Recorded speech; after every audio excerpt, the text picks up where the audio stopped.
As it stands today, journalism is changing, and it will never be the same. Thank God. That's a good thing. Except, what is it going to change to? We don't know. At the moment, the mainstream media is toppling, and a whole new cast of people is replacing the old guard. Today's guest is proof.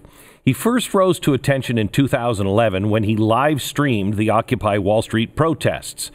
Unlike the high-budget, heavily choreographed reporters and, front of whole film crews, he wandered around inside the protests using the new medium. He gave us a view of the inner workings of a chaotic political movement.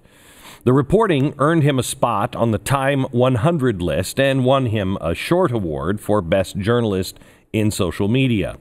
He's traveled all over the world for various stories. In 2017, he accepted a challenge made by Paul Joseph Watson, who offered to pay travel costs for any journalist willing to investigate the claim that there were Muslim-dominated no-go zones in Sweden. Like many of the people who are dismantling mainstream media, he's kind of a black sheep. He has friends and millions of followers, 6 million per month on YouTube to be exact. He has written for The Guardian, Reuters, The New York Times, NBC, even Al Jazeera English. He was the founding member of Vice News, and in 2015, he became the Director of Media Innovation at the TV network Fusion, where he has been tasked with reporting new technology as live streaming, aerial drones, mobile software and hardware, even Google Glass. He has been attacked by the people on both the left and the right, which usually means that what you're saying is important, something that people don't want to hear, something we all need to know. This is my conversation with Tim Pool, beanie and all. So excited to talk to Tim. We're going to get to him in a minute, and the things we're going to talk about really, I think, freaky. Might make you a little paranoid, probably for good reason, but there is no reason to be paranoid or worried about your safety when you're in your own home. Simply Safe is our sponsor, and they have award-winning home security that protects every door and every window with 24/7 professional monitoring around the clock. And unlike any other company, Simply Safe has no contract, no hidden fees, no fine print. It's $15 a month to protect your home. But if that's not enough, here's what really makes them stand out. When you have your home security triggered and it alerts police, police assume it's a false alarm because that's usually what it is. So it goes to the bottom of the 911 list, but not with Simply Safe, because Simply Safe is the only company that offers video verification technology. This is included. This is not something that you have to pay extra for. They're able to visually confirm that a break-in is happening. That allows police to get to the scene 3.5 times faster, which is 45 minutes to 7 minutes. And just for you, they're giving a huge deal away. SimplySafe.com/Glenn Beck. You'll get a free HD security camera when you order. That's a $100 value or more. They'll have eyes on your home 24/7, video evidence if somebody tries to get in, and the police will be coming to your house quickly. That's simplysafebeck.com. simplysafecom/Glenn Beck. That's simplysafecom/Glenn Beck.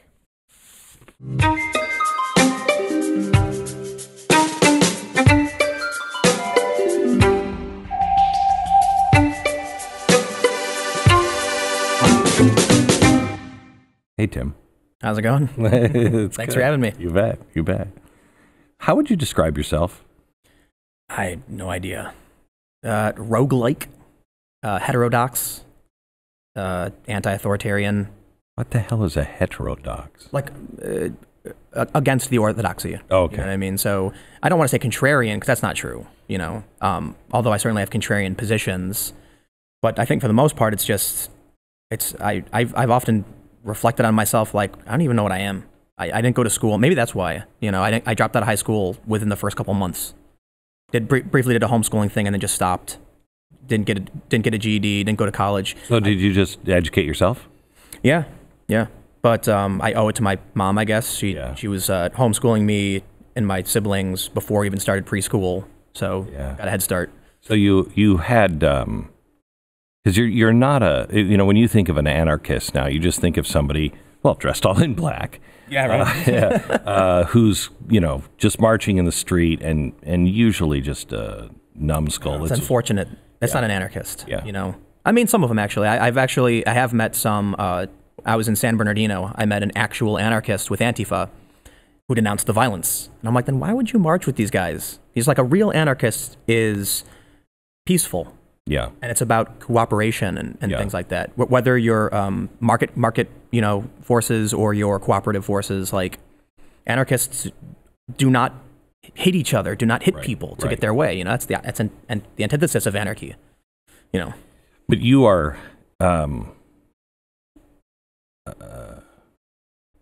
against the orthodoxy. You question the orthodoxy, not necessarily against it, just question it. If you find it to be true, right? Right. Exactly. That's why I think contrarian is probably the wrong way to put it. Right. So, when I was younger, I was an anarchist skateboarder, very far left, and what pushed me away from all this was violence. Like I was a teenager and I saw these kids picking fights for no reason. They wanted to fight the jocks. I'm like, why would you start a fight with somebody? They'd yell at people, and I was like, keep me away from that, man. That is not freedom and liberty and anarchy. That is violence, and that is authority, and that's you imposing your will on others. And so then I found myself more of this kind of like more of a Bernie Sanders type. This is when I was younger. Hey, we should have more, bigger government. We should have free college. We should have all these things. Against the orthodoxy, but well, this was when I was like 17 or 18. Okay. And then I had this really profound moment. So I was Catholic from kindergarten until the end of 5th grade. And then in 6th grade, we transferred to a public school. So I went to Catholic school. My family were great parishioners. We donated, we fundraised, we were the top selling, and put it simply, we were disrespected, as it were. And for family economic reasons, we decided to move to public school. And so from there, I immediately became this very atheist, man, these conservative pro-life, these people are idiots, they're all insane. And I had that very typical. And then something happened. I've been skateboarding my whole life, and I met the skateboarder guy who was prominent in Chicago. And so I was like, whoa, like how cool, I get to hang out with this guy. He's like way older and he's really good at skating. And he said, hey man, me and my friends, we're going to go jam at my place later. You want to come with? And now I'm all like, yeah, like how cool is this? Hanging out with the cool kids, right? Right. And then when I get to his apartment, I walk in his room, he's got a picture of Jesus on the wall. And I was like, I have a picture of Jesus on the wall for you, like Christian or something? Think I'm all like tough punk rock? And he goes, no. And then I was like, what? No, then why do you have Jesus on the wall? And he was like, oh, I just thought it was cool. There's a story about a guy who traveled around helping people. And that was like a smack in the face to me. And I was like, maybe I'm misunderstanding people by assuming I know what they think and feel. This guy wasn't Christian. He just says, cool story, right? Like he's a cool guy. He was like really nice to people. And I'm like, that is a good story. He's right. And so that was like a big wake up for me as a young person. And I decided more churches need to do that. Right. So I'm still, I wouldn't call myself an atheist, but that was like a moment for me where I realized I better actually start listening to people. Right. Because I had all these assumptions about what this meant and who these people were. And when did that change come? What year? Man, I think I was 18, so this is 15 years ago. And then from then on, I was more willing to like listen. So that's the funny story I mentioned off podcast. I used to work for Greenpeace very briefly. And then I worked for some other environmental nonprofits. But I remember Greenpeace sent us out in Chicago to go canvass. So I'm one of those guys on the street corner waving to people like, hey, you want to help the environment? Now, it's been a long time. It's been like 13 years. So I could be getting some of the, it's maybe a bit apocryphal at this point. But I vaguely recall them being for cap and trade, right? Government intervention. Yeah. And I remember when I was canvassing, there's a bookstore next to me with your book. I think it's been a long time. An inconvenient book. Yeah. Inconvenient book. Yeah. And so I remember like opening up and like reading through it, and it was a very like the free market solutions to or something. And I was like, this guy knows he was talking about. I'm 20. I know it. And I go back out and start telling people I have the solution. Yeah. I thought it was funny that now here I am. Now here you are. Yeah. The problem, I think, just real quickly on that is that's the attitude of too many people. No matter what side they're on, is, I just know better. I don't even need to read that. Where, no, wait, that's kind of important. If you really, nobody has any credibility with me if you're asking for government solutions, but you're not a vegan and you don't agree with nuclear energy. I have a friend, and I made them cry because they're far-left anarchist, real anarchists, though, not violent, denouncing violence, but very, very, so we were having a conversation, and I said, basically, my issue with the policies you propose is that you don't care about anyone outside of your community. Everything you're proposing would just benefit you. And she was like, no, I want to make the world a better place. And I'm like, you're using a MacBook right now. Look, no, I'm not saying you can't have it, but do you recognize that people at the Foxconn labs were walking off the building because the conditions are so horrifying? Right. You've got to say no to the MacBook. Right. You can use a computer, but you got to avoid the Foxconn stuff. And I said, listen, you're not making the world a better place by giving your resources to a company that has people committing suicide. And you know what they did? They put nets up to catch the bodies. That was their response. And that conversation led to her crying when I said, the fact that you're willing to support these horrifying circumstances, but here's the thing. I recognize that personally. Right. And it's just, we have to work to solve that problem. Right. But I do try to avoid, You don't use Apple products? Oh, I hate Apple.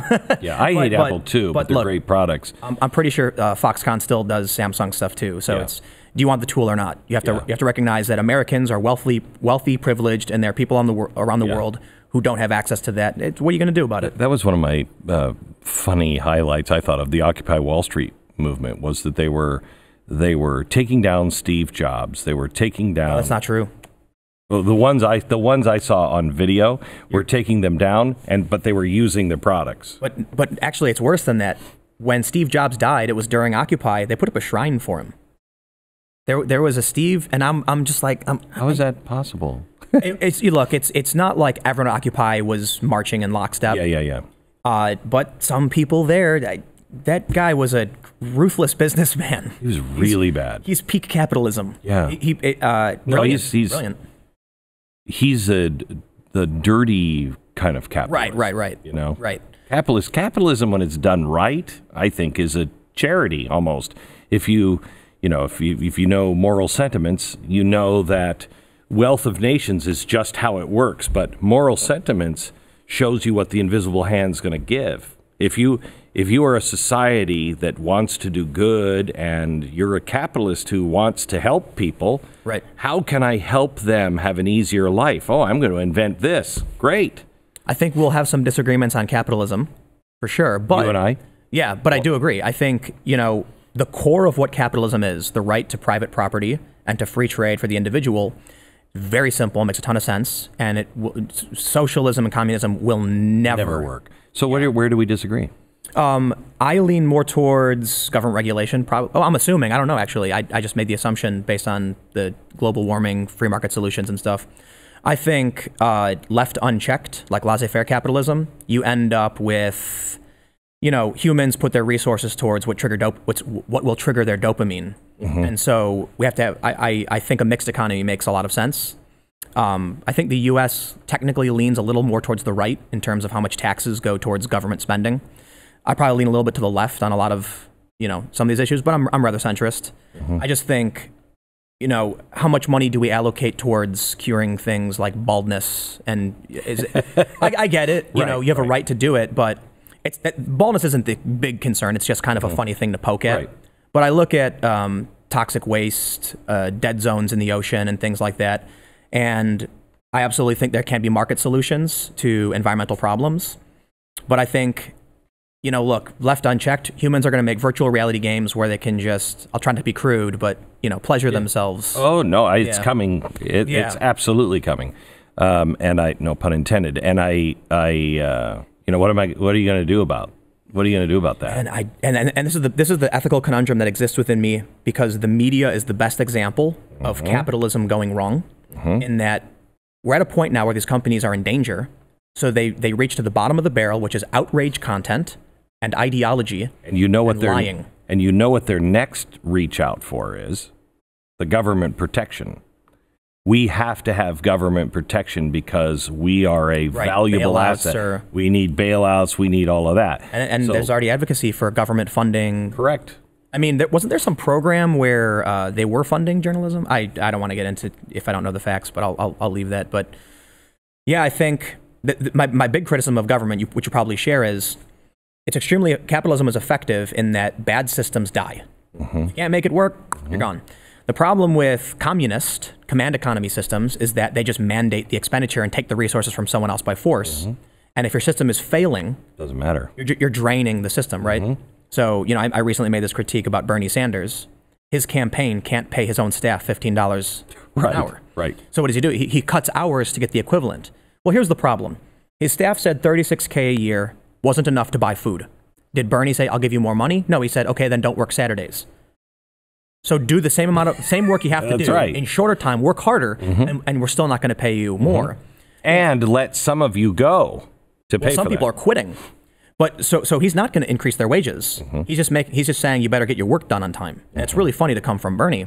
But the reason I think it's a really good example of how socialism doesn't work is that Bernie doesn't have the input to make the output work. The only thing he can do is cut hours. Welcome to business, Bernie. Right. His ideology just doesn't function. And so he will condemn that very act in others while doing it himself. Yeah. So, I was a big fan of Bernie in 2015-16, but not particularly for his more far left approaches to like free college. I think that's a terrible idea. But it was more so about, for one, he opposed the free trade agreements. He's for secure borders. And he wasn't a flip-flopper. He was for secure borders? Oh, yeah. In 2015, he said, open borders is a Koch brothers proposal. We can't have that. And in fact, a few months ago, Bernie Sanders said, he was asked, would you be for open borders? He said, my God, no. There's too many poor people in this world. Bernie said that. Wow. And that's why I don't like him today, because I think he's a hypocrite. I think when he goes on stage and says, we're going to give health care to, undocumented immigrants. Correct. And then you've got Julian Castro saying decriminalize border crossings. It's tacit open borders. But it's worse than that. These people are advocating for a permanent underclass. That to me freaks me out. You're saying you're going to have people who aren't citizens, who you won't deport them. What are they going to do? They're going to work under the table. They're going to get government benefits. But I imagine it's a very ivory tower elite position to welcome that. And it's not surprising to me. You can't have a welfare state and open borders. Right. You have to pick one. You want a welfare state or do you want open borders? But once you open up and say, hey, free food for everybody, where do you think everybody in the world who has cancer, and we happen to be the best at curing cancer, where do you think they're going? So you know what my conundrum in all this is? For one, love the environment. I'm very much an environmentalist. Like I said, I worked for Greenpeace. You get Ocasio-Cortez on the scene, and she proposes this Green New Deal. Well, when she first did, I was like, I'm down to hear it. This sounds great. And then what does she propose? Free college, free healthcare, guaranteed jobs, income. I'm like, no. Hold on. You're killing the environmental argument here. So what I often say to a lot of my less liberal friends, more conservative types, is if you've got people who don't believe climate change is man-made, and you're coming to them and saying they're stupid or wrong, you're not arguing anything. Yes. If you think we need a massive overhaul to save the planet, and you refuse to accept anything from conservatives, you're not making an argument. Perhaps the argument is, what can we both achieve, even if we disagree?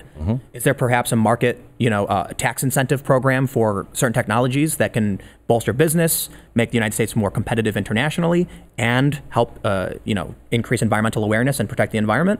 Can we agree on something like that? You don't make so where do we go? And let me give you I'm a demon on global warming. I'm the worst guy ever.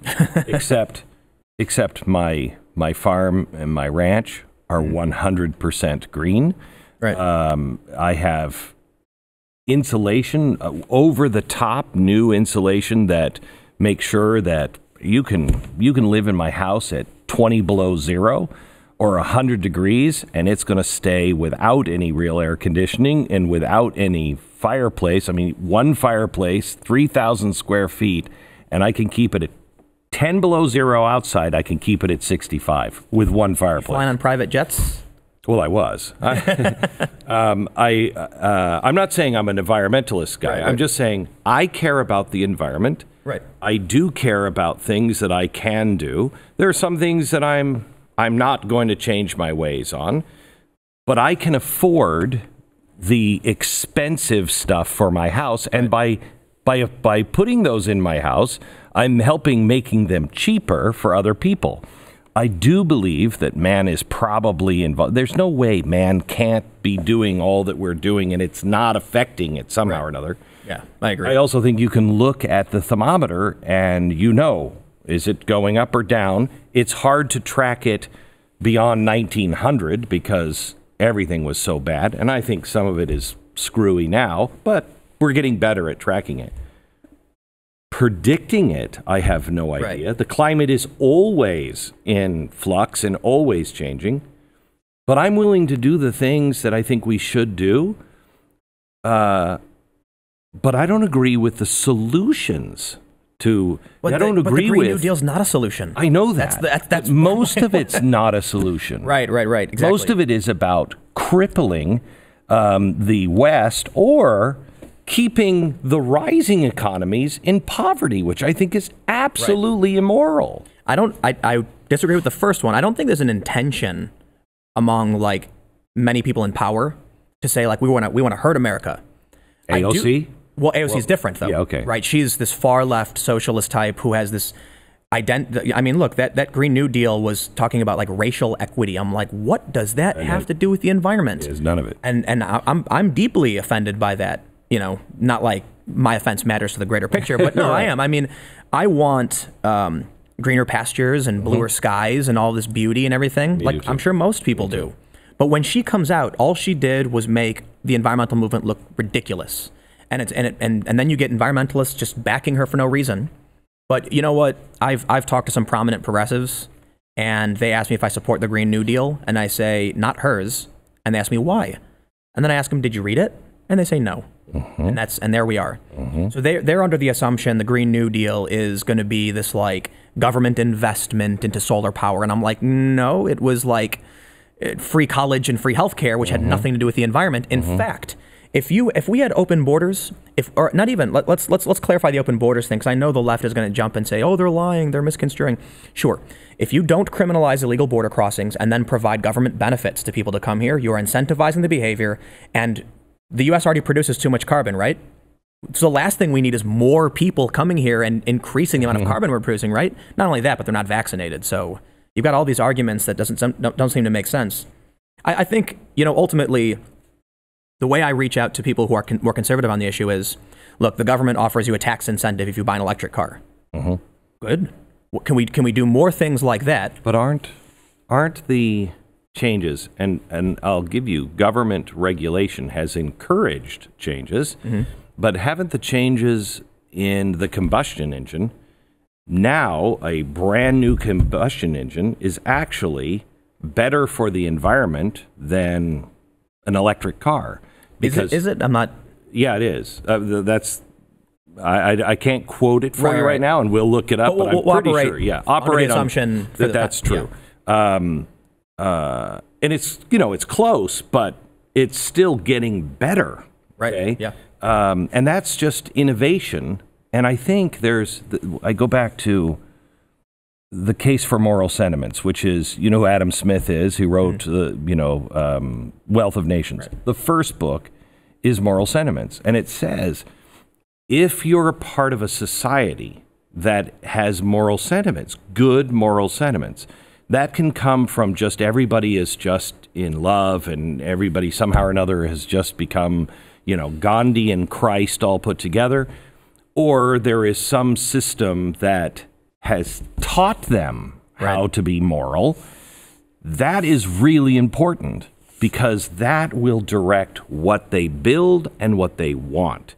I agree. Yeah. We are asking and needing more and more regulation and more laws because we're screwing this up. We're not moral, decent people. I can't say for the most part, but we're losing that. I think we're increasingly becoming. We agree less on what is moral and what isn't, right? Yes and no. I think we're just becoming morally lazy. Well, I look at it this way. You go back to the 50s, most people are Christian, you know, and so there's very common values, and it's really easy to trust someone when you know you have very, very similar base values. Correct. Well, things are changing now. I wouldn't go to Portland. I wouldn't either, but it's not because it's Christianity. It's because it's because we don't agree on thou shalt not steal, thou shalt not kill. Take out thou, just make it Bob's safety tips, the Big 10. Give me 7 of the 10. It doesn't matter who said them anymore. They just don't. They don't agree. They believe it is moral to lie. Yes. I say they as in whatever this more vocal and dominating faction on the left is. You know, the Antifa types, the regressive, whatever you want to call them, they believe by any means necessary, even if it means hurting innocent people. They don't care. And so we don't agree on what is moral now. I certainly don't agree with them. And I think that's why, you know, there's kind of like this weird alignment between centrists, former liberals, and conservatives today. We still agree, you know, at least we have these base rules, but this group doesn't have it. They believe think that's a majority?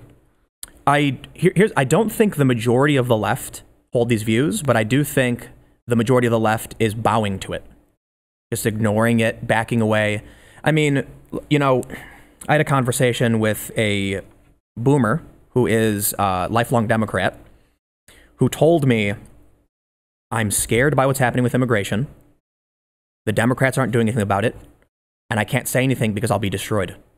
So do you think that plays into what? Well, my friends who voted for Bernie felt cheated by the Democrats. Yeah. And they're not paying attention. They don't care anymore. They're just like, I'm done. It's pointless. And there are other people who are paying attention that I know that feel scared. If they speak up, they'll be called a Nazi. Right. They don't. So what are they going to do? Nothing. Will they vote? Independent, probably. So I'm talking about an anecdotal group of Right. Yeah, I know. You know, it's my personal sphere, and my family, lifelong Democrats, and right now they're all going, "What the hell is going on?" You know, I don't see it. I have no problem speaking up. Of course, they call me right wing, even though you're not. I'm on a lot of issues, probably around where Obama was. Yeah. And that's right wing today to these people. Look at the Democrats, the 2020 Democrats. I mean, we had an article from the New York Times saying the governors are worried because the 2020 candidates are going so far left. Promising health care to undocumented immigrants is mind-blowing to me. Obama promised universal health care at the end of his first term. Couldn't get it done. Yet we've jumped over that, and now we're like, we'll just give health care to everybody. We can't. And he promised. He promised. It won't go there. Yeah. It won't go there. We will never do that. You have Nancy Pelosi saying in 2008, and I believe this is a pretty accurate quote, the last thing we need are more undocumented citizens. Well, first of all, they're not citizens if they're undocumented, but how did you get from there to here? You know what I think it is? Twitter. I really think, Twitter, all these journalists have become addicted to it. And so they're all writing the same things. Yeah. And they're listening to these extremist activists. But you know what it is? It's a combination of around the 2010s when Huffington Post, BuzzFeed, and these other blogs started to pop up. They were exploiting human sentiment on Facebook for shares. Outrage generates the most traffic. Yes. It's a fact. We know this to be true. Right. So you think about what's going to work in terms of selling content. Orange man bad, right? That's why we're seeing the Trump bump, because scare people, shock them, make them angry. You know, there was a website that I could be getting this wrong. I want to make sure I clarify that. But we got a lot of gray zone stuff here. Well, I say it could be wrong specifically to avoid lawsuits. Yeah. Okay. And also, just it's been years since I've gone over the data. But there was a website dedicated to nothing but police brutality on Facebook that cracked like the top 1,000 websites in the world, because people on Facebook would see this police brutality video and click share, and that was money, money, money. So they went nuts with it. And it's, you see sites like that. You saw the problem of there was a lot of fake news on the right as well, because they were exploiting outrage with fake news.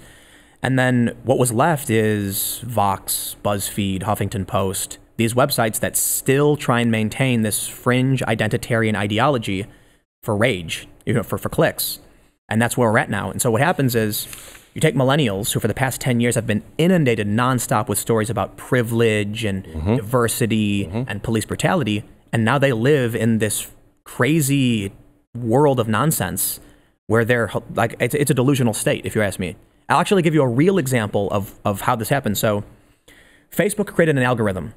That algorithm shows content based on certain criteria. Engagement. Outrage generates engagement. So BuzzFeed staff, actually, I'll give you a real example. Mike.com, there was an expose where I believe Tablet Magazine did an expose talking to former employees who said, we have a formula. X does Y to X. Like basically we write this and it will get shares. Humans trying to cater to the algorithm, which was imperfect, sent people into this weird world of chaos. But that's hard to parse through. But this next story isn't. YouTube created an algorithm. Parents will give their tablet to a baby and press play on a video. And then YouTube automatically plays videos that are similar. The first videos that people were giving to their kids was a song called Finger Family. I don't know if you've ever heard the nursery rhyme. It's like finger family, finger family. And so you'd see these cartoons of someone singing. Very happy, very normal, very wholesome. People in India seeing an opportunity to generate traffic because, you know, these videos were getting watched for 30 minutes because the babies can't press buttons. So they started making really low quality versions that started getting twisted and deranged. They wrote programs to create the videos for them. They sought out keywords in the algorithm that were hot and were more likely to be recommended. And all of a sudden, babies were sitting in front of tablets where they would watch The Incredible Hulk dance with Adolf Hitler while this creepy, muffled voice was singing this very out-of-tune song, and the parents didn't know their babies were watching it. Good. It was automatic. So YouTube fixed this problem, right? But that story gives you a better view of what the adults are getting into and not realizing it. Right. When you look at a video of Hitler dancing with the Incredible Hulk while some Indian guy sings into a 1980s microphone, you're like, this is insane. It was like, and there were different versions of like Spider-Man and Elsa doing it. We started seeing these really weird videos of Spider-Man and Elsa giving each other injections because it was, And this got to the point where you actually had a video in Russia where a father held his daughter down and gave her an injection on camera, and it got millions of views because the algorithm didn't know what was actually good content. It only knew, like, it gets a lot of watch time, right? So now think about what we can visibly see as insanity, delusional content where babies are watching just, it was like an acid trip. Mm-hmm. And now you have to realize the stuff that's being fed on Facebook by BuzzFeed, Vox, it's very, very similar in its derangement, but it's masked. You know, adults can't see that they're being fed this nightmare reality. And now here we are with the Democrats promising health care to people who aren't citizens, which we can't afford, which makes no sense. So where does that end? Oh, man. Civil war, chaos. I mean, look, I'm worried about these babies who were inundated with this nightmarish content. That affects them. Oh, yeah. It's the most impressionable years of their life. Oh, yeah. They're going to grow up with weird things in their heads. These people, these millennials who were teenagers, late teenagers, started getting inundated with this fringe outrage content, are now living in this nightmare realm that can't be broken out of because they've spent, 40% of their life in this world that isn't real. Okay, so before we go to the future, help me here. I was just talking to a senator just a couple of days ago, and very intelligent, very well read. Constitutional guy. And we were talking about Google and YouTube and Facebook and everything else. And he said, I'm really torn. He said, because I don't want to regulate them out of business. He said, because I believe in the free market. He said, but then again, we have to have some safeguards so this kind of stuff doesn't happen. And I said, well, but they are so fast and things can change so rapidly, and it's only going to get worse with machine learning. It'll just happen overnight. And I said, I really believe this election could be deeply affected by just algorithms that they're designing now. Yep. The creepy line project by the Harvard professor that is documenting just the way they change the recommended videos, or, by the way, Google stacks the news when you go and search for something. They can swing independents 80% in the other direction. Oh, yeah. Out of sight, out of mind. if the only thing you hear is from one side. So, you know, I've said this before, and it's meant to be a little hyperbolic, but I think if something isn't done, there won't be Republicans as they are today will cease to exist. By when? I mean, I'm being hyperbolic. Within the next couple elections, look at. I'll give you a good example. Donald Trump, he's the president. A lot of predictions, models say he'll win 2020. I think that's a fair point. But Twitter said he breaks the rules. Mm-hmm. He's not allowed to be on the platform, but here's what we're going to do. Twitter said, we're going to put a notice on his tweet if they break the rules. But you know what they're really saying? There's a line in the sand as of today. No one who ever speaks like the president will be allowed to use this platform. Well, if you can't use Twitter, which is one of the dominant, spaces for public discourse, then we will never see the rise of someone like Donald Trump ever again. Well, that's Google's stated goal. Facebook has said the same thing. Internally, we can't let this. Yeah, we can't let this kind of stuff happen again. They believe that they are right, and as no offense, but as progressives usually do, they believe they are the right ones. They have more information, and so I'm going to just take progressive steps to get you dummies to go along. There's two ways of looking at progressivism. That way, okay, if it is good and we all agree, that's authoritarian progressivism.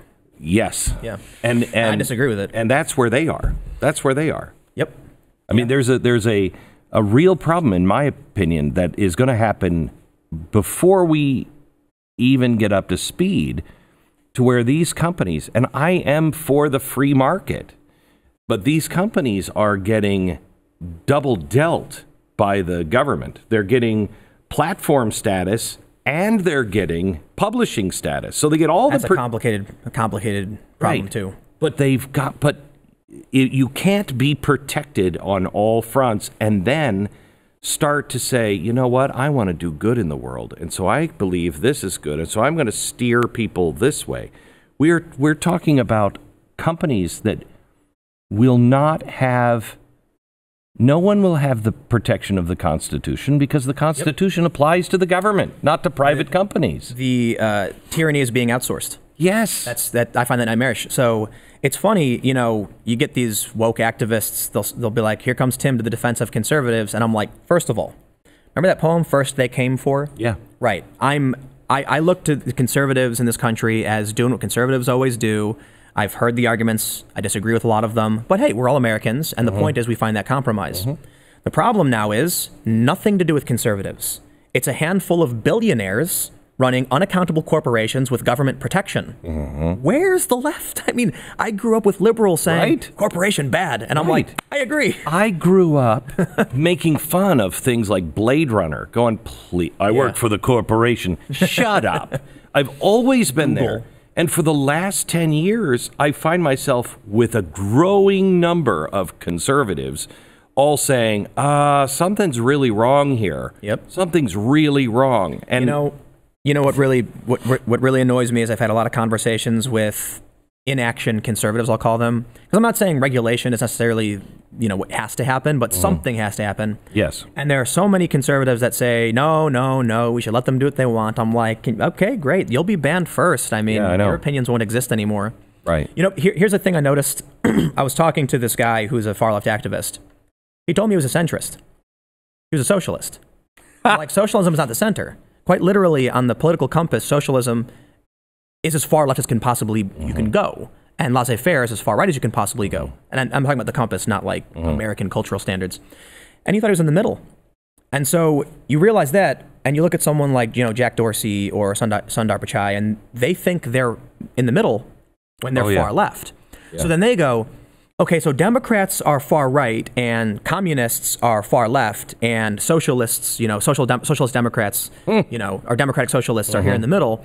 We should ban everyone to the right of a Democrat. That's literally what they're doing. Man, I got to say, it's really scaring me too. We're going to derail a little bit, I guess, but I was talking on the Joe Rogan podcast with Jack Dorsey, and right away I said, your rules are biased against conservatives. And the look on his face, he didn't realize it. He said, what rule? He genuinely believed his rules weren't. And I said, first of all, the misgendering policy. Like, I understand why you want to protect the trans community. They have very high suicide rates, and I can agree with, I can respect that sentiment. But you have to realize more than half this country a substantial majority of this country, even liberals, do not agree with a lot of what's happening in this argument, like transgender women competing against biological women. Right. I'm like, lifelong Democrats are concerned about that. When you say you're going to ban every conservative because they hold this view, or they have to bend the knee and never express that view, you've got a rule base is basically threatening them at any moment. The sword is Damocles over your head. You can be kicked off the platform. Now what do we see? In Canada, a trans woman has filed a human rights complaint against a Brazilian waxing salon because the trans woman has male parts and is demanding the female make contact. The law, it is this professional waxer shut down her business, and we've just gone insane. That to me really is crossing the line. We are denying reality. Yeah. At the same time, we're denying an individual right to say, I don't want to participate in that. I don't care if you do it, but I don't want to participate. This right here is like when it came to the baker in Colorado, whether you should make a custom cake for a gay wedding. I've always been like, it's just a cake. You don't have to, like, my opinion was, if you're accepting public infrastructure, a tax-paying citizen who helps contribute to the pipes, to the sidewalks, to your safety and fire department, then just make the cake for them, right? But I got to admit, making a cake is simple. You might disagree with it, but waxing a male's privates is like state-enforced. Right. I can't. Right. So that's a principle but it doesn't, nightmare. I mean, art is so sacred. Well, my father was a cake decorator. I grew up in a bakery, and that was his art. Right. And you're going to force people their art, and you can define that in many, many ways. What I do to some degree is an art form. You're doing television, you're whatever, it's an art form.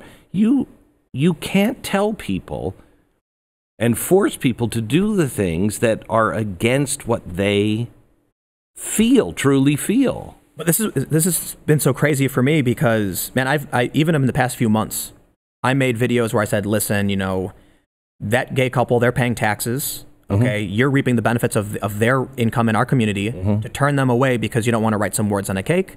But the issue then becomes, actually, I've got another really great point on this.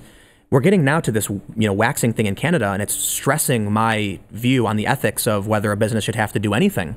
But I thought about something similar in that it's really easy to hold a principle when you don't challenge the line.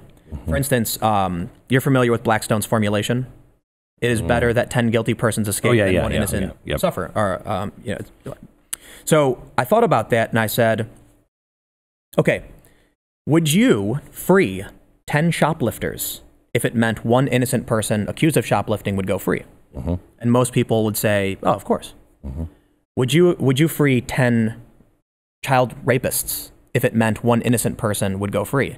And then all of a sudden people start questioning Blackstone's formulation because that's 10 people did some nightmarish crime. And so, it's easy to hold a principle when your perspective is shoplifting. But you have to. It has to remain in place. No matter how bad the crime. Right. Otherwise. And this is the ethical moral conundrum for me, because I'm like, am I going to be the person to tell that woman she has to touch that man? No. That line is hard. That's hard. We have to respect that people have different viewpoints, different lifestyles, different everything. But if you don't protect the individual right to be themselves and the individual right to say, I disagree with that, what do you have? You have mom and dad called into the room every time brother and sister are having an argument, and then they have to decide. Right. And they sometimes don't make the right decision. You know what I mean? Yeah. You have to say, you know what, guys? You're going to have to work it out. You have to get along because we're all living in the same house. What's really interesting, though, is the cake argument, as I understand it, is often misunderstood by liberals. The left. I hate saying liberals because let's be real. The left is not. Yeah. But the people on the left think the issue was he said, get out of my store. When in reality, he said, you can have any cake you want. Correct. But you're not going to get me to draw what you want. What's interesting about that is it's a First Amendment argument. I can't be compelled to speak. That's Twitter's argument for banning whoever they want. Twitter's argument is that speech is coming from Twitter, and we can't be forced to permit it. It's a First Amendment argument. But then they are not a platform and should not have platform protections. But outside of this, right? Yeah. The idea is, why should a baker be forced to speak on behalf of the gay couple, but Twitter not be forced to speak on behalf of the citizen? It's great. Arbitrary lines, right? Correct. It's man, you know, I think it's funny that there are a lot of people who engage in like political commentary and debate that think you have to have an answer to everything. And they approach everything as a debate where one it either is or isn't. And I'm like, look, I can just flat out say, honestly, I don't know where that line is. It's a hard ethical, you know, like the pro-choice, pro-life thing for me is one of the hardest ethical issues I've ever, you know, had to even try and figure out. But we can go to the platform publisher thing, to, you know, to move on from this. Hang on, let me stop at abortion. Yeah. But the problem with this is, I am pro-life, but the thing that I have the hardest time doing is at conception, at 2 weeks, if it's rape, if it's incest. I don't want to be the dad that has to go to my daughter who's just been raped, and so you got to carry that child. Right. However, for me to be consistent, that's what I have to say, but I don't like it. And I think there's a lot of people that are there. They're like, look, I don't want to get involved in somebody else's life. I don't know all the facts. And so they will be mushy there. Mm-hmm. But we're not having that conversation now. We're having the conversation of kill it at any time for any reason, even after they're born. I mean, right. So we'll jump right into this topic. I've grown up Democrat family, pro-choice. Except we were always like, there's a limit. Right. At a certain point, we can't. And so safe, rare, and what was the other one? It was like available or something. Legal, safe, and rare. But rare. Yeah. And now I remember seeing the segment on, I think her name's Michelle Wolf or something. I can't remember her name. Was that the comedian? She had a show on Netflix, and she was yelling abortions for everyone. You had Lena Dunham say that she wished she had an abortion. And for me, that was kind of like, what's happening? I saw a person in Seattle, an abortion activist, and she was giving a speech in Seattle, and she said, you know, my first abortion was in Seattle, and it was my best abortion. And I thought, you go to a doctor, you go to a vet, and the vet says, ooh, putting your dog down, that was my first euthanizing an animal. That was a good one. You go to everybody you know and say, this person has deep issues. This is a really good, there's so many issues to talk about how the mainstream media-supported left is losing their minds. Polls show most Americans believe on a limitation at a certain point. You know, it's like after the first trimester or something, I don't know. The way I've always viewed it is, I grew up with very, you know, my dad was always kind of conservative. My mom was pretty much a hippie. But we were Democrat, pro-choice and all that. And it was, you know, my dad saying something like, look, you should never be happy about an abortion. You know, if you're ever with a woman and something, you know, you have to be responsible. And there are certain circumstances where we begrudgingly accept we need the ability to have an abortion. That was growing up. It was like, it was really bad. And if you had to do it, you had to. And it was something to be upset about. Today, it's a joke. Oh, yeah. You know, people wearing shirts that are saying like, you know, gonna go get an abortion or something. Yeah. But most Americans don't feel that way.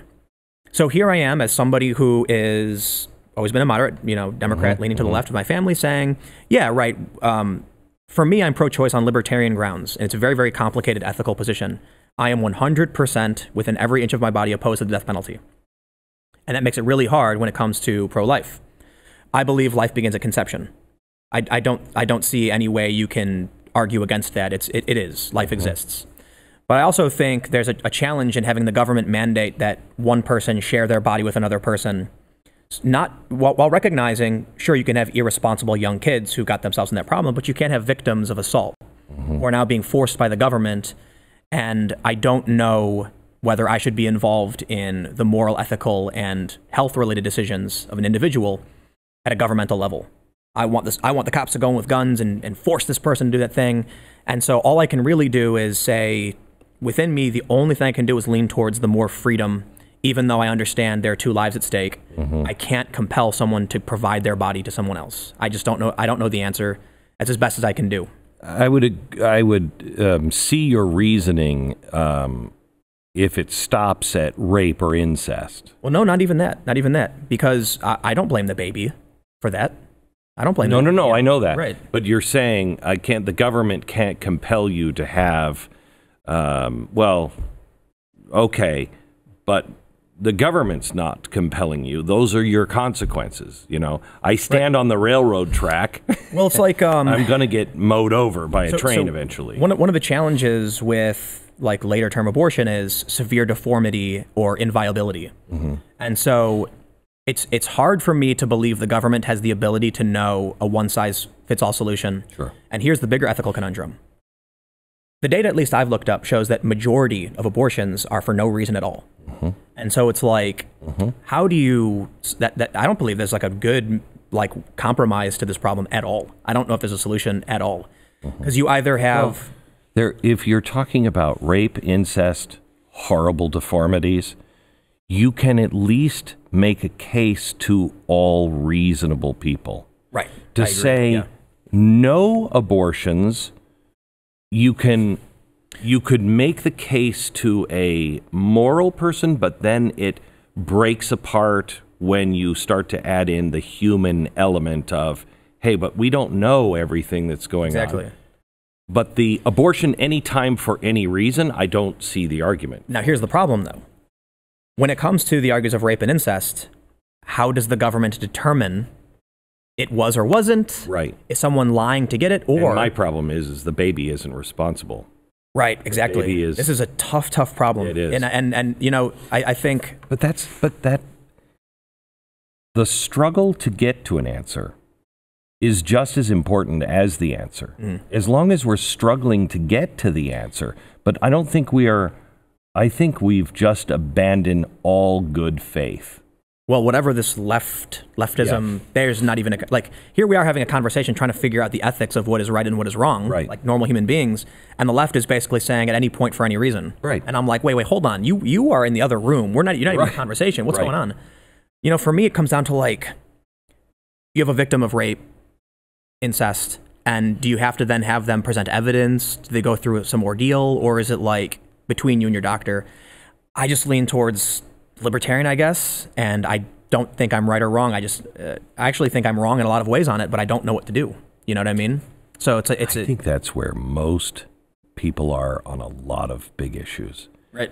And what they want is an end to this nightmare of calling people names for, you look at identitarians. You've been using that word a lot, and the identitarian of Europe is wildly misunderstood in my view. Yeah. There are those who are, Nazi nationalists, blah blah blah. Right.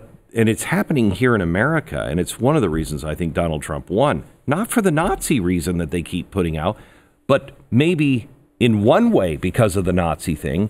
If you believe in your country, if you believe that, this is a good place, you're demonized. Over in Sweden, you're a racist if you won't fly the EU flag and you want to fly the Swedish flag.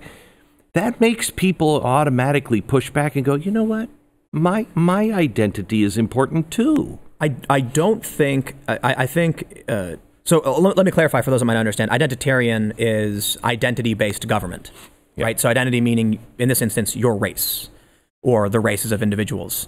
So in Europe, you have these groups that are concerned about mass migration and the displacement of the indigenous population. It's actually interesting. They call themselves indigenous rights activists because white people in France are the indigenous population. In the U.S., I don't think, just based on the people I've talked to, that white identitarianism was a major factor to Trump's victory. So I'm not talking about white nationalism or whatever. Nationalism. What I'm talking about is this feeling, and it's always connected to white nationalism, okay, by the press and by people who are, I think, being insincere or just not well read.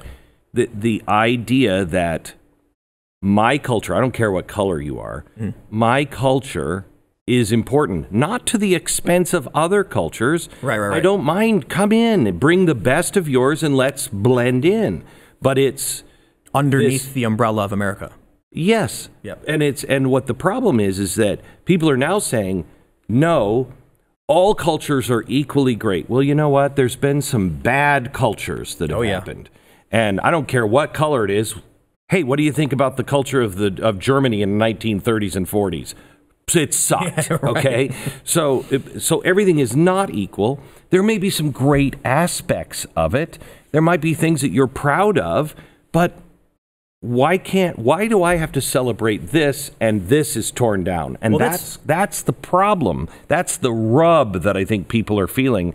And many politicians, many groups, and especially the media are exploiting it, or they just don't understand what this problem is. Well, first I'll clarify, that's not identitarianism, right? So identitarianism is usually about what your identity is, things you can't control, be it male, female, white. That's just valuing American culture. Culturism, I don't know what you want to call it. Right, but what is happening, and you probably will, please correct me if I'm wrong on this. What's happening in, for instance, Brexit, I think there are some people that are part of Brexit that are white identitarian. Totally. Okay. Oh, yeah. But there are also people who are so beaten up and see what's happening to their country and see what's going on, and no one is recognizing them. Right. The power is putting them into this group that they just say, you know what? Nobody is freaking talking about me. Nobody's helping me. Exactly. At least these guys, are not calling me names, and I don't like what they stand for, but they're being pushed into that corner. This is why I do think that at current course, the way the left and, look, the left in this country has gone so far off the path. And it's not my opinion. It's the New York Times data. Mm-hmm. It's Quartz. It's Pew. It's Gallup. It's The Economist. I've got the charts. I show them all the time. The media feels safe for whatever reason with this fringe, far-left, identity-based world. Which I don't understand. You know what? And that's why the center and the right are kind of, more aligned. And the left is, the media just thinks it's a safe. They've always felt it safe. I have no idea. But what do you think happens when you have Sarah Jung? Do you know who she is? She was on Twitter for 3 years. Oh, yeah. Anti-white racist posts. Yes. New York Times hires her. Gives her a prominent position. The alt-right responded by saying, bless the New York Times. I wish we had 1,000 more Sarah Jungs. They didn't hate it. They loved it. They wanted that because they know the kind of things she was putting out will force white people to join they're hoping white people will then come to the alt-right because... Well, if the alt-right is... the media is already saying that the Trump supporters are part of the alt-right. They are not. It is a big... There are some people in the alt-right that support Donald Trump. Yep. But there are very few people that support Donald Trump that support the alt-right if they know what it is. But because the media says, you're all alt-right, a lot of people just go, well, I guess it can't be that bad. I'm part of the alt-right. That's dangerous. Now that quote's going to get taken out of context because you just said it. So I've actually talked to some young people who told me they were. And I was just like, I completely disagree. Where America was not, it's not like, look, it's not a European nation. White people didn't come from here. We came to here, and there are other people that were here too. And they're like, oh, no, I don't care about race. And I'm like, wait, what? Do you know what alt-right means? Literally, it's like neo-Confederate white nationalism. And they were like, oh. All they ever saw was people they thought were funny being accused of being alt-right and assumed alt-right meant like, when Ben Shapiro is alt-right. Oh, my God. Sign me up, I guess. But that's not what it is. But you've got, you know what I think? I think a lot of people on the left are so far left, they look to the right, and they... Actually, I'll put it this way. One of the things I describe is this event that happened in Boston, where you had the right and the left. On one side, on the right, you had a guy waving a Confederate flag. On the other side, you had a guy waving a Soviet flag. So I was talking to one of the organizers of the protest, and I said, I'm sure they would welcome you over there for conversation. And he was like, are you kidding? Look, they're flying a Confederate flag. And I said, oh, it's one guy, though. And they're like, yeah, but he's there with them. They support him. And I'm like, no, it doesn't mean they support him. I'm like, you guys are flying a Soviet flag. And he goes, no, we're not. And then I said, look behind you. He didn't realize the flag was behind him. So here's what happens. On the right side, they look over the hill and they see the big Soviet flag, and they assume everybody over there must be a communist. Yep. They look over on the right, see the Confederate flag. So I think that's kind of a good way to explain what happens when the left is so far left. They look to the right, and the center, they can see the people in the center, but then to the far right, they see the flags and assume it's one group. When actually we're far away from each other. You know, they can't tell the difference. You know. Let me switch subjects, because I hate to have you here and not go deep on tech. Yeah. China 2020 is, I think, 1984.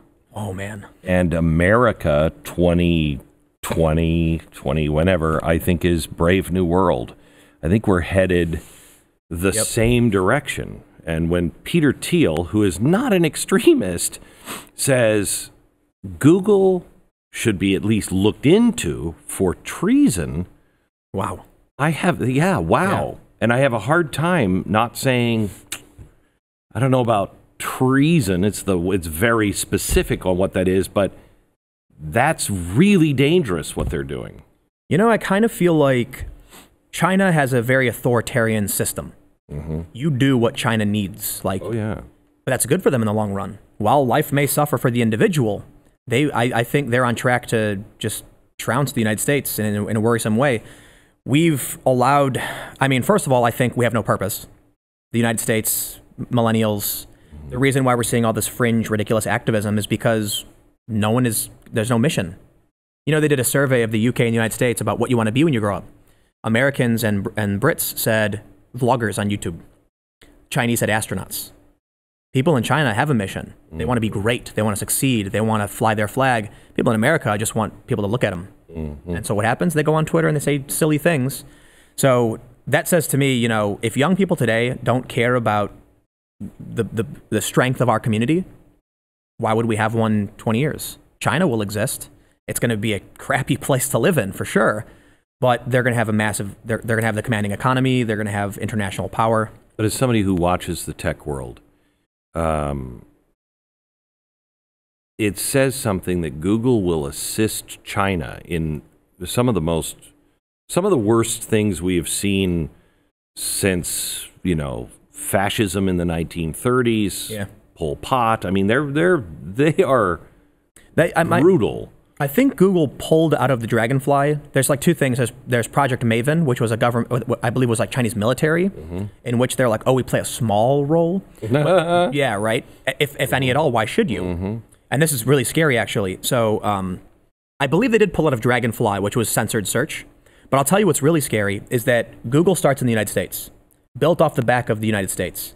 They now, I believe, are headquartered in like Dublin, right? What do you think happens if U.S. regulators come into Google and say, we want you to stop the meddling. We want you to stop the search manipulation. Google can say, we make more money in China. Screw you. And then they basically just do what China wants. What are we going to do? Go to Ireland, stop them? We can't. So what's scary is the authoritarianism of China will force Google to take action, but Google wants the benefit, so they'll bend the knee. In the United States, it's an issue of which is more valuable to Google. Who is Google going to be loyal to if it's an international company at this point? Doesn't that scare you? Absolutely terrifying.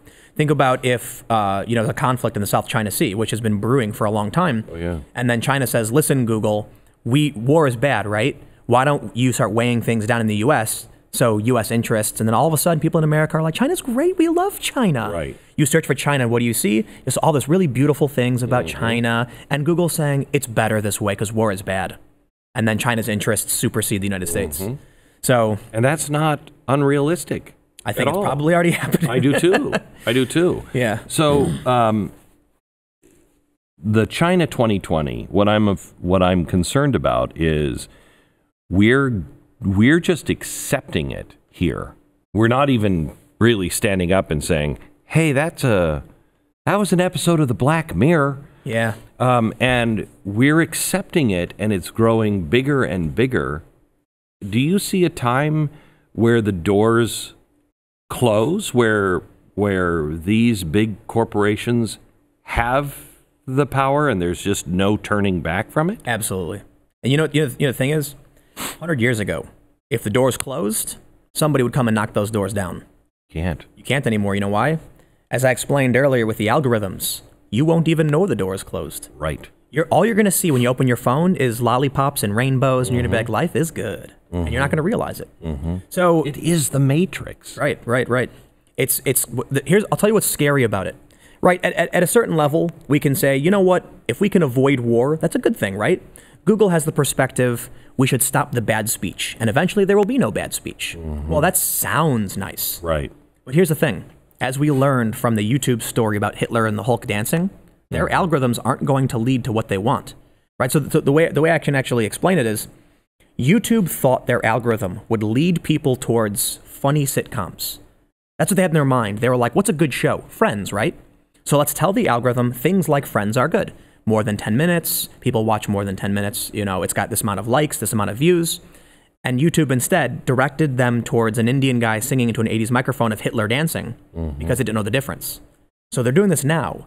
They think they're doing the moral good, and they're going to be working, it's going to be this big international thing where it's like, actually, I believe what Jack Dorsey said was we're a global community. They don't view themselves as catering to the American people. Well, for years, I've talked to some of the people in Silicon Valley. There's really deep thinkers that don't think the same way I do, but they're fascinating to talk to because they see the world that is coming, and they're designing the world that is coming. They think they are. Yeah, they think they are. Yeah. And they have said to me for years, Glenn, you're thinking old world. We're entering a world where borders won't matter. It's true, though. It is. It is, but not in the way that we have ever felt of borders. The way we think of borders.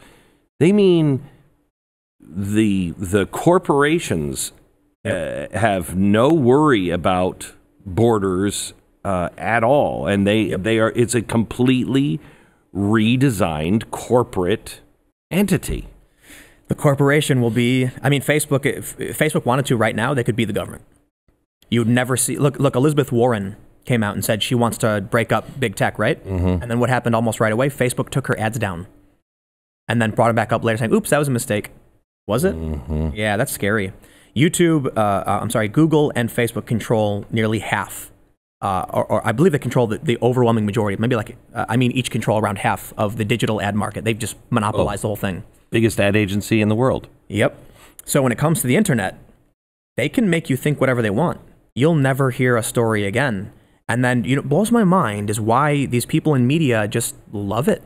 Defend Google all day and night. You know what's crazy? A few weeks ago, a bunch of Trump supporters and conservatives had a protest in D.C.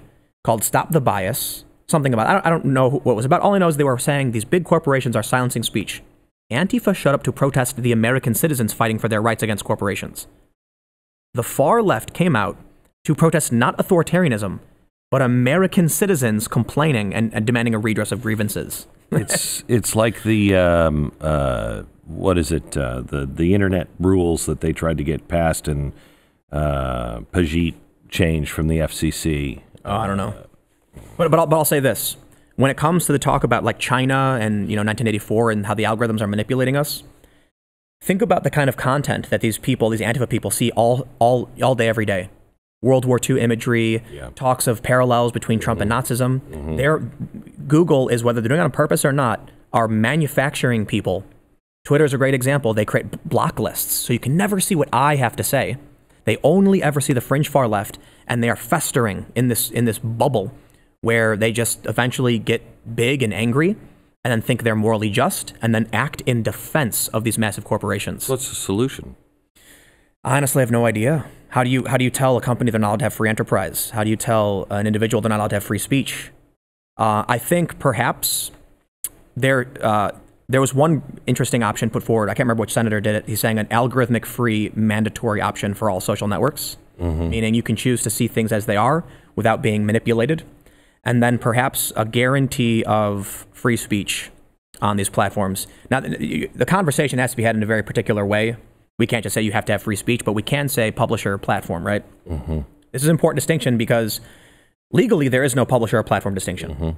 The law just says a digital service will not be deemed the speaker of something based on a third person, which is a really interesting conundrum in the United States specifically. In Australia, I believe a man recently sued media organizations because they posted to Facebook, and then someone commented defamatory information on that post, and he said that was the media company's speech, and Australia said, you're right, it is. Because they created the space for it, they were obligated to regulate it. In the US, Section 230 protects them from this. But I ask, if that's true and there's no distinction, why can't... So you're saying that the Wall Street Journal can write, Glenn Beck is an alien and make some ridiculous false claim that he's a bigot, racist, and here's proof? Make it all up. You can't sue him? You can, of course. It's liable. You can. But hold on. Section 230 says you can't. You'd have to sue the individual author, not Wall Street Journal. Right, because they have an editor. And so they look at everything before it goes to press. Law doesn't say that, though.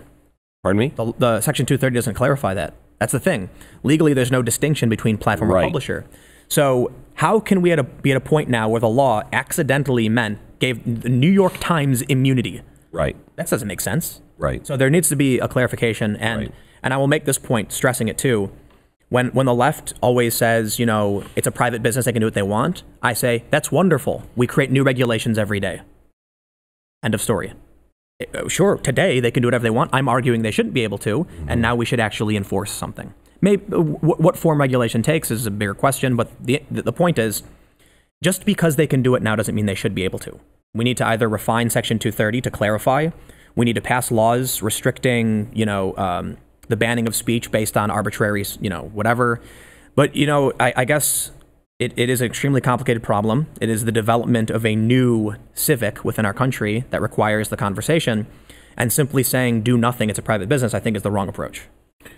Where is the line where we are not going to know if free will exists? We might be past it already.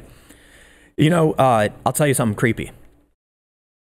I watch on YouTube anime videos like Dragon Ball Z and One Punch Man, and I don't watch politics for the most part, even though I make political videos. I watch skateboarding and I watch cartoons where Japanese people fight each other. And one day, I got a video about people living in a van life, and I thought, that's weird. I've never watched anything having to do with living off the grid or living in a van. I clicked it, and I thought, wow, this is actually really interesting. And then all of a sudden, I've been getting recently, every other video is van videos. And I started thinking, why would Google just send me this video? Now, I'll be honest, I ended up building a van. I now have a mobile production, /live shower in it, because I thought it was a great idea. But something else happened. This woman, her name is like Janelle Elena, in a couple weeks, with only 2 videos, has like 1.5 million subscribers on YouTube. It's one of the fastest growing channels ever for the amount of content she put out, which is none. And now a lot of people are saying they believe it's an industry plant. I'm not saying that's true. At the very least, we can say, though, whether on purpose or on accident, the algorithm is putting in the minds of young people not to buy homes and to live in vans. And think about what that's going to do to the housing market in 10 years when millennials are like, I'd rather live in a van. It sounds fun. Right now, millennials aren't buying homes because they can't afford it. So what happens then when no one can sell a home, the market bottoms out, everyone's investments destroyed? See, that's where people don't understand this. For instance, it's my understanding that Amazon is really looking to the future of just being a shipping company, a prediction and shipping company. Once they have enough in their algorithm to predict you 90%, 95% of the time, they'll just start shipping stuff before you even want to order it, and it'll be there. And if you want it, you'll keep it and pay for it. If not, you'll ship it back. But do I really want it, or did they shape me with their ads that were aligned directly to me? Well, there are two things. First, there's a story of a father received, he picked the mail up from his house, and there was some coupons for his daughter for maternity items. You know the story. Yeah, but tell it anyway. Yeah, he got angry because he was like, why are they advertising to my young daughter? She should be a mother. And it turned out they actually knew she was already pregnant.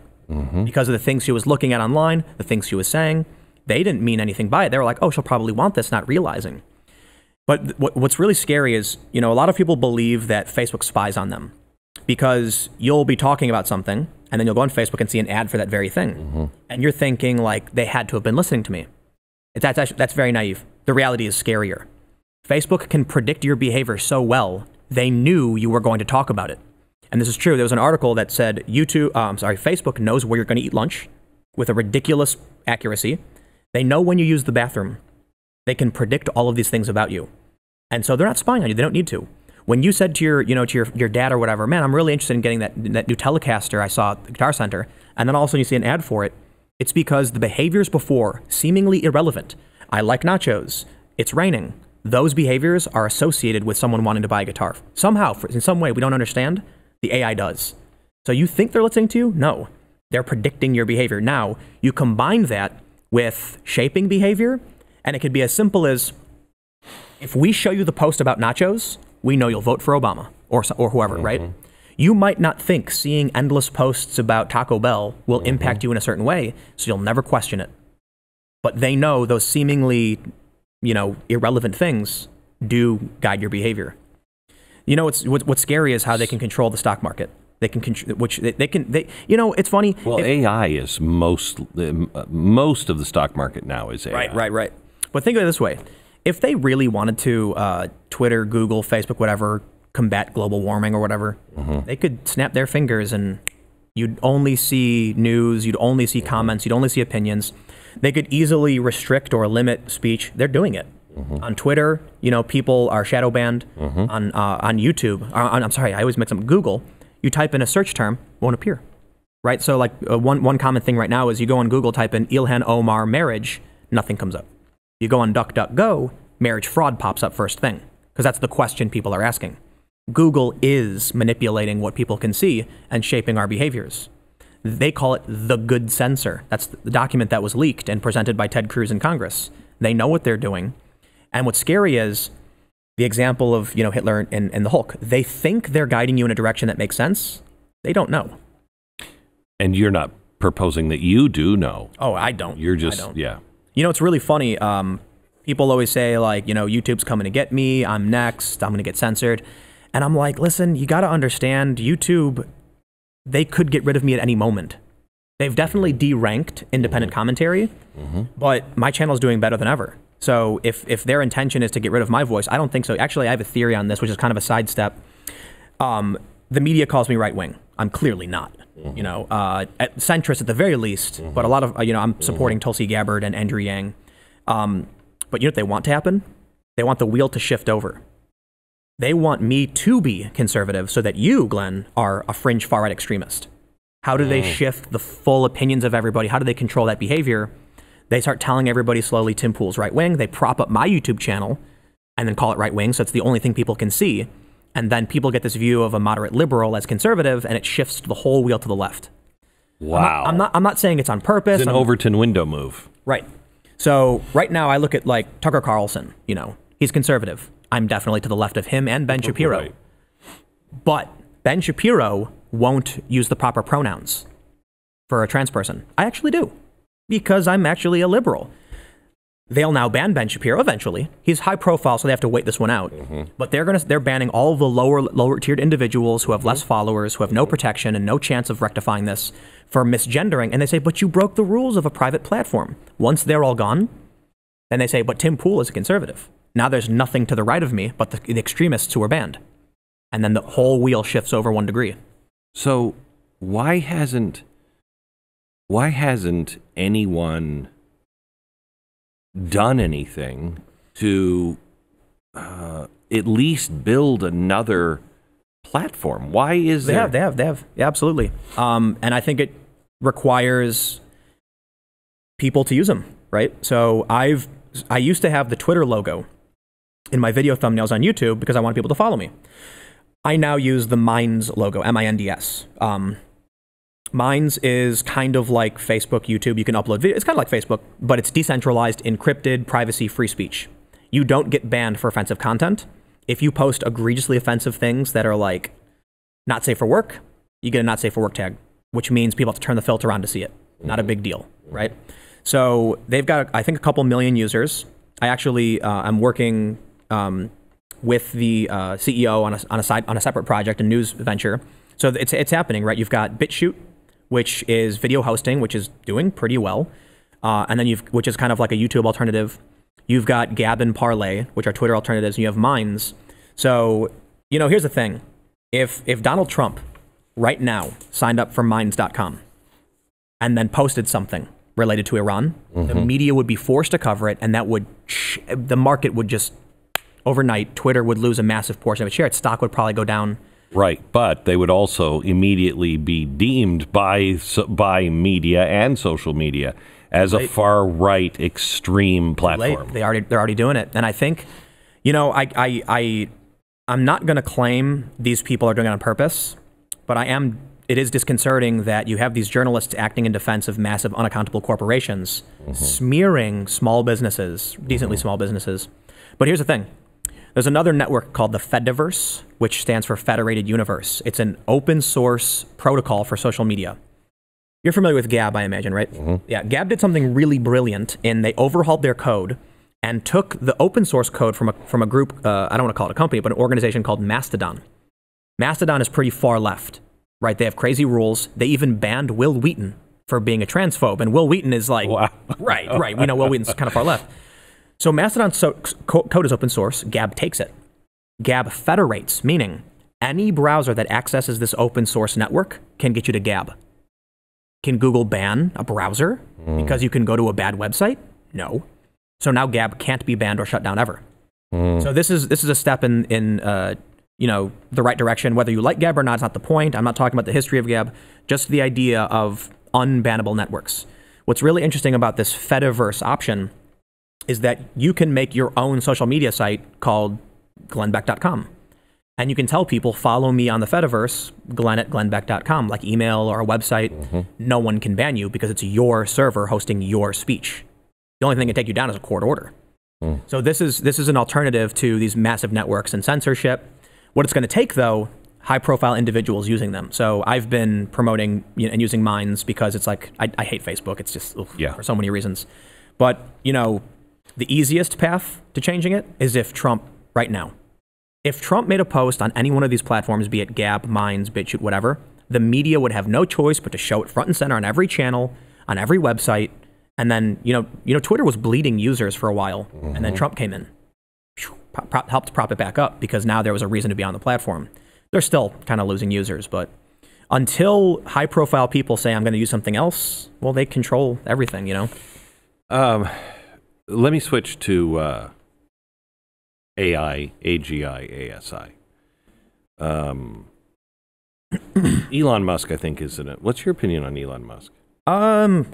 I mean, there's a lot to criticize him for, I guess, but I think he's hilarious. I do too. Yeah. He's kind of like, he's like a real version of Tony Stark that's living the life that a billionaire, if you were a billionaire, you'd like to I live. tweeted at him. Yeah. Jokingly, hey, Elon Musk, why haven't you built yourself an Iron Man suit yet? Right. And he responded, working on Starship.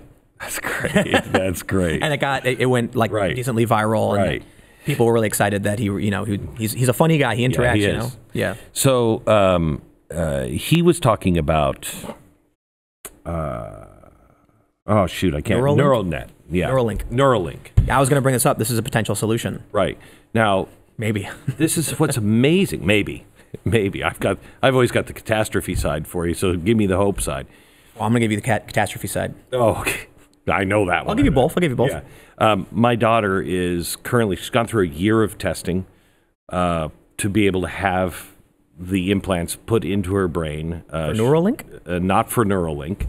I want to call Elon or write to Elon and say, hey, can she test? Yeah. She's got the current technology, which his is going to be 10,000 times more powerful.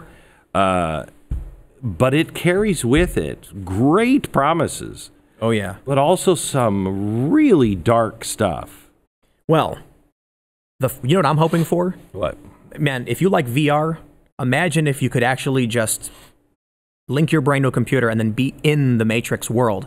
Now, the Matrix is a scary movie, but what I mean is, like, imagine that fake reality of you get to be Superman. I'm sure people would love to come home from work and just feel powerful for a few minutes, flying around, shooting laser beams. That sounds fun. In reality, one of the hopeful things is that by being connected to the net, we won't be overtaken by the net. Correct. Our brain computation will be in sync. But here's the more nightmare scenario. The first one is, I go back to the Hitler dancing with Hulk thing. We hook our brains into that. Who knows what imagine you think you're going to go into a VR world to be Superman, and instead it's a nightmare trip of talking, hammers exploding and just weird nonsense. Right. You ever watch Star Trek? You know the Borg? Yeah, so I could be getting my lore wrong, but my understanding is the Borg started out like humans, integrated themselves into technology, and eventually it formed a hive mind where they're no longer individuals. That's exactly how I described it to a friend over the weekend. It is eventually a hive mind. Yep, we're almost there already. Yeah. Twitter. We're not integrated at the speed of light, the speed of electricity. But we open up our phones and we look at that Twitter feed and we're connected to that network immediately to see their thoughts and opinions. Correct. What happens when it's all instant to our brains and we can hear everything? And when it's two directions. You want to talk about algorithms just nudging you. If you read Cass Sunstein's work on nudge, that's dinosaur stuff. It sounds bad too, but I could maybe envision it being a good thing in some ways. A lot of great. We'd be able to speak. He talks about being able to affect language. As far as I could go visit Russia and speak Russian and understand it, and it would somehow or another English. They'd be speaking Russian, but you'd both hear the correct. But I also think one of the biggest problems in politics is the inability to understand the worldview of the other person. What if we did? Yeah. What if you were like, that's what you think? And then so I'll put it in the, I guess, like the beneficial way to conservatives. Imagine all the liberals are stupid and wrong, and all of a sudden one day their eyes were opened to everything you knew. Let me use your Star Trek analogy. Yeah. Did you ever see the Vulcan mind meld work out poorly? He was always like Vulcan mind meld, and he would come away with some great. Right. Oh, I understand death. I understand fear. In reality, I think left, right, up, down, religious, areligious, whatever, will really understand the perspectives of people and everything if they can truly communicate more quickly. And when it comes to human speech, look, I've got 15 billion ideas in my head, and I can bring them out in this tiny little string that's really hard. So, it's I can tell the liberal, think of all those dumb conservatives, and all of a sudden they know everything you know. That sounds great, doesn't it? Because then they'll know you're right? And you can say the same to conservatives. In reality, everybody will learn from everybody and maybe stop being at each other's throats. Although, admittedly, it's the far left and the fringe wackos. But isn't it the same thing though with? I don't know where you stand on Libra, but right? No but isn't way. Isn't this Libra for the brain? Who's controlling? Exactly. If Stephen Hawking was so misunderstood at the end of his life, I believe he was absolutely right. By 2050, there's a good chance that Homo sapiens don't exist. Doesn't mean man doesn't exist. It means what we define as a Homo sapien today does not exist because of stuff like this.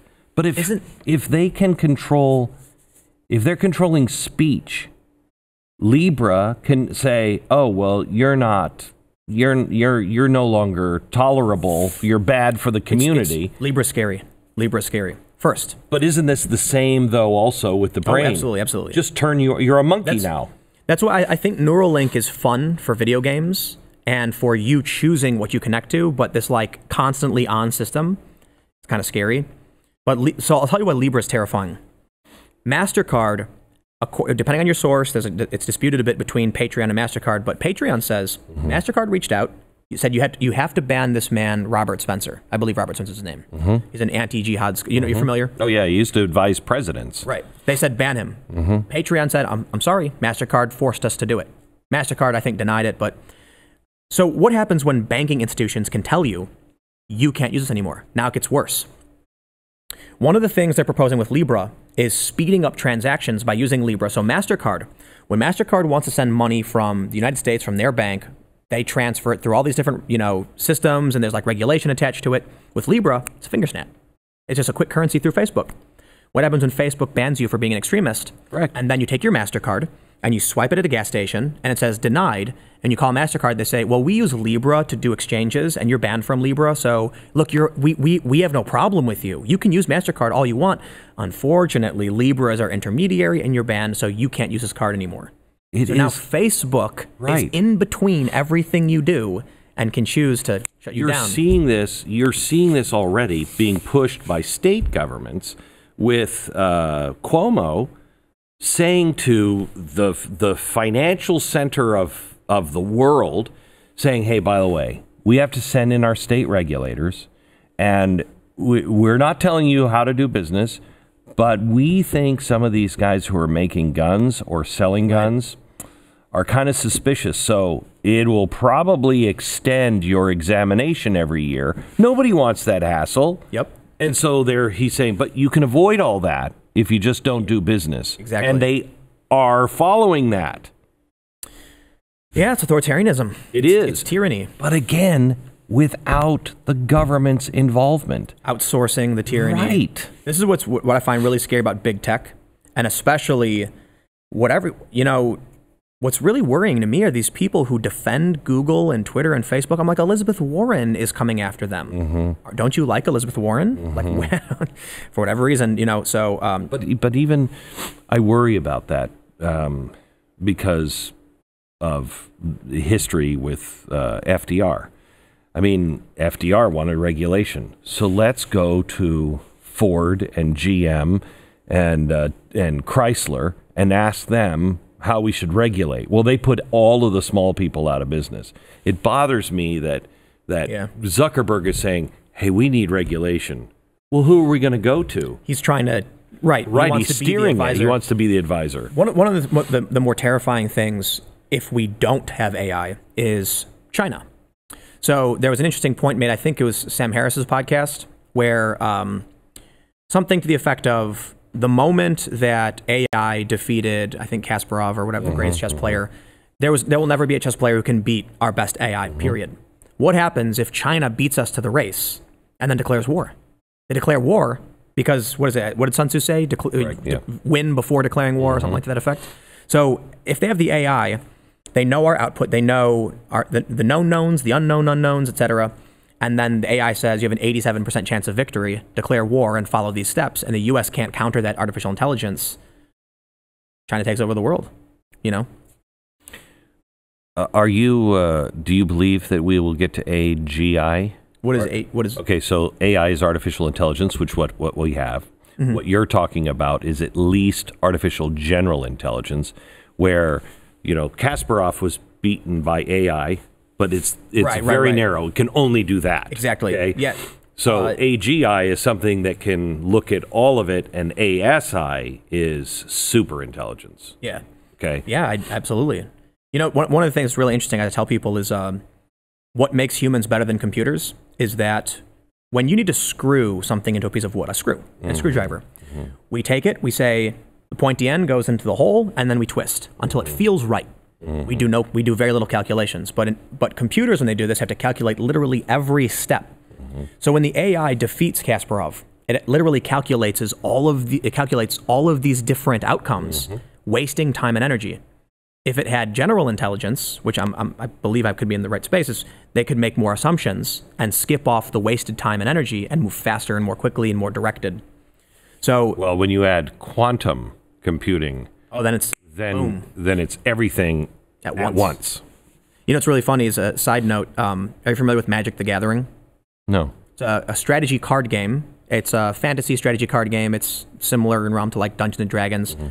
AI can't win because it's just got so many variables that the computer has to calculate way too much, whereas a human with general intelligence ignores the wasted time and energy. So the game works like this. You have 60 cards in each deck. You have a certain amount. You can only have 4 of each individual card. So the human thinks, I'm playing against his opponent in a professional game. I know the likelihood they'll use a certain card. Why would they use this really bad card in their deck? They wouldn't. I'll ignore that. The possibility doesn't exist to me. It's very simple then for the human to go up against a human. The computer has to calculate 13,000 different cards because it doesn't understand if someone would or wouldn't use one because it doesn't have the general understanding, the context, the game's meta. input yet. Right. So for the time being, if it's it's one of the most popular card games in the world, I think, in terms of physical card games. If a computer can't win that game, I'm not super concerned about global warfare because that's infinitely more complicated. Well, they've won Go, which is right. a Chinese game that they were. This is what is concerning. It's not that they can play those games. It's when the Go masters in China, when they did lose they thought that it was cheating because it was playing it in a way that no human had ever seen. Yeah. So it's what we're dealing with is alien thinking. It's like alien life. We can't predict it. We don't know what it's going to do because it's not going to think like us. That's another thing I tell people. They assume a lot of people, not the experts obviously, but they assume a Terminator scenario where the robots decide to destroy humans. No. If you know what would happen before the Terminator, the Matrix. But you don't happen before what would happen before the Matrix is a bunch of happy humans gleefully serving their robot overlords, thinking ignorance is like not realizing it.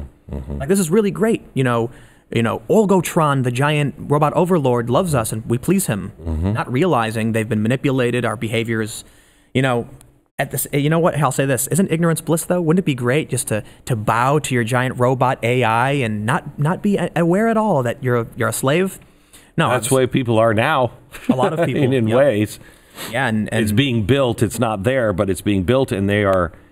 I remember in the 1990s saying, "There's no freaking way I'll ever give my fingerprints to the government. Never." Now you're like on my phone, beep. Yeah. Now I'm like my face.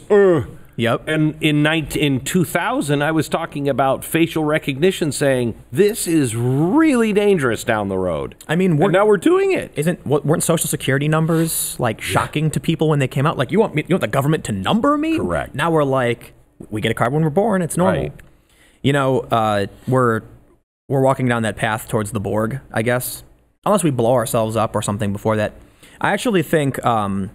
World War III type scenarios of like international nuclear war, it's ridiculously unlikely due to the decaying nature of borders. So what's really interesting about the idea of borders today is, you mentioned how they said there won't be any, it's really, listen, 20 years ago, 30 years ago, if you went to Canada and did something to make money, you're in violation of your tourist visa. Today, I make money through the internet. When I go to Canada, Americans paying me. Americans, are the ones paying me, not Canadians. So I can buy a house in whatever country I want and do the exact same work legally. And it's really, really weird because it gets even weird. I'll tell you this. I have people in the UK who donate to me through like, PayPal or whatever. I used to use Patreon. I don't use Patreon anymore. If I go to the UK and make a video about delicious, UK beer or something, and then I receive a donation from a British person, did I just violate a tourist visa? A British citizen paid me in exchange for producing content, but they paid an American company, which then relayed the money to me. Right? It's things are starting to break down in terms of if we move off of a production-based economy for the most part, anybody who does a job that involves information can live wherever they want and work. You've got American companies that hire developers like digital coders and stuff in Romania, and they can pay them because information. It's not. You can't really pin down who you are, not who you are, but where that's supposed to go and how it works, right? You know the theory of rehypothecation. Rehypothecation is my signal, head to the mountain. Whenever you read the word rehypothecation in a news story, run for your life. There's not enough gold for all the money that everybody has. Right. The banks have been, Well, it's all fiat. It's all fake. It's all fake. It's all just. So now backed by guns and oil, I guess. Right. So it's now. So now, when Germany demanded their money, their gold from the Fed, it took them 5 years to give it. Okay. They're like, and the Fed was like, "We're not going to do this for everyone." Right, because there's not enough gold for everybody. Right. Okay. We printed more, you did more than what you have in gold. But this goes with all of it. When you have the bundles, the tranches, if you will, of CDOs and mortgages and everything else. I have a mortgage with Chase Manhattan, but Chase Manhattan has sold it to somebody else. Right. Yet they're keeping that on their balance sheets as well as an asset. Then this bank sells it to they've got the asset. So this bank owns the house, this bank owns the house, this bank owns the house, and you own the house. Yep. Who owns the house? Rehypothecation is crap. We have to figure this out. There's no figuring that out. No, I don't think so. I think like it's an ever exploitable system where people are going to figure out how to sell one thing over another, and it's. This is probably derailing, but it reminds me of what these media companies were doing with what's called traffic assignment, where, without naming any companies to avoid litigation, some very prominent, high-profile media companies would buy the assignment of viewership from a clickbait website. So you had, oh my God, there was one that was called like luckyfarmer.com. I kid you not, like some ridiculous name. And they would put up those articles where it's like 25 celebrities who look crazy. And every time you want to see a new photo, it's a new page. They're farming those clicks. Then they sell the assignment to a major network who then claims, we got 1 billion views this month. Then they go to advertisers and say, we got 1 billion views. Don't you want to buy ads with us when they only had 1 million? So it's... The media economy was being built on fake numbers and a manipulation. And, I was reminded of this just because when you're talking about all these different banks owning different things, what I see are different companies trying to figure out how they can sell something again. Is this valuable to you? So the clickbait website already made money off that view. Now they can claim the view is part of a network. And now the bigger company can say our network got X views and your ads will sell against those. So they're like selling ads twice. It's just ridiculous. And that's another reason why these companies kind of started to fall apart. Because eventually, if someone pulls the pin on that one bank, and then he says, okay, we got to ask the next bank, and then eventually it comes back to you, and the fuse. All right, just real quick. We have run a longer podcast than ever before. And I could talk to you for another 2 hours. Let me just do some real quick rapid fire. 2030, more free, less free Americans. Obliviously less free. Press. Better or worse? 2025. Ooh, that's a tough one. I think we're going to see the press is becoming more and more independent, personality based. So I think it'll be not better or worse, just very different. Who is president in 2021? Trump. You say that with such conviction. Look, I'm not a fan of the guy. That's fine. He's done some things I think are good. He's done his character, his foreign policy, I'll be very critical of. Yeah. But if you think there's any charismatic Democrat today who's on that stage is going to beat Trump, I'll take that bet any day of the week. Thing that keeps you awake at night. Oh man, nothing. Yeah. Thing on the horizon you most worry about. Let me rephrase it. I'm little things really.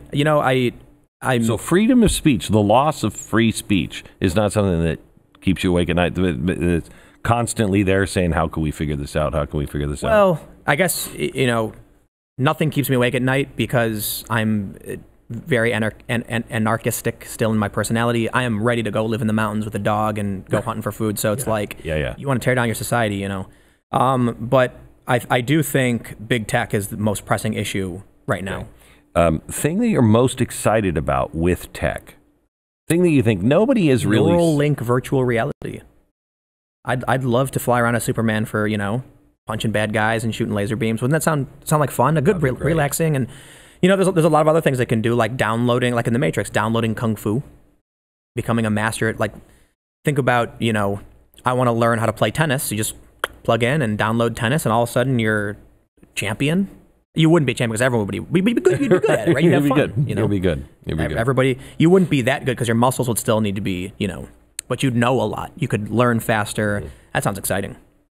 Last question. Will you come back again? Yeah, sure. Yeah.